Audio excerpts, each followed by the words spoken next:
A new study shows you're probably paying too much for your cell phone. It turns out each year, customers waste more than $1 billion paying for things that they don't actually use. So are you spending too much? KXAN Sally Hernandez shows you how you can find out and what you can do to save money.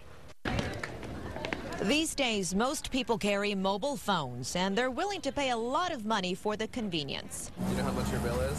I think it's like $150 a month. That's a lot for, just a little device to make incoming and outgoing phone calls and to browse the web here and there and some text messaging. Many people end up paying for minutes and data that they just don't use.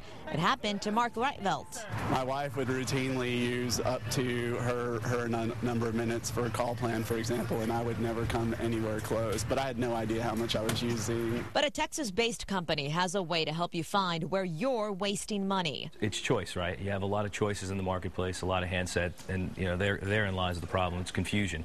It's much different than your gas or your water is where you build after you use it.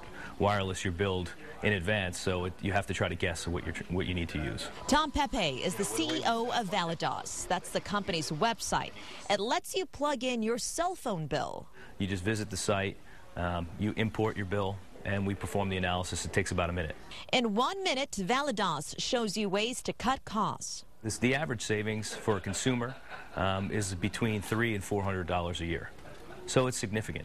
If Valados finds potential savings, you can pay them to contact your cell phone provider and make the changes for you. Total cost, $5.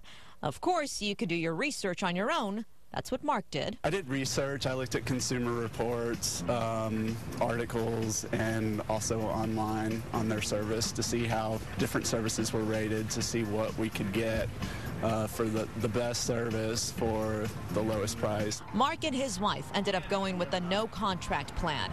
He says it's one of the ways consumers can fight back against those big bills. Until people start saying, no, I won't pay that price anymore, they'll charge whatever they want.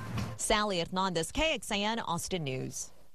The Better Business Bureau has a few things you should do when you're signing up for a mobile phone plan.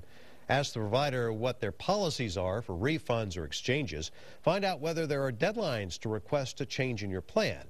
And make sure you check your monthly statements. If there are charges that you did not expect, take the time to call your provider and find out if you can make changes so you won't have to pay them in the future.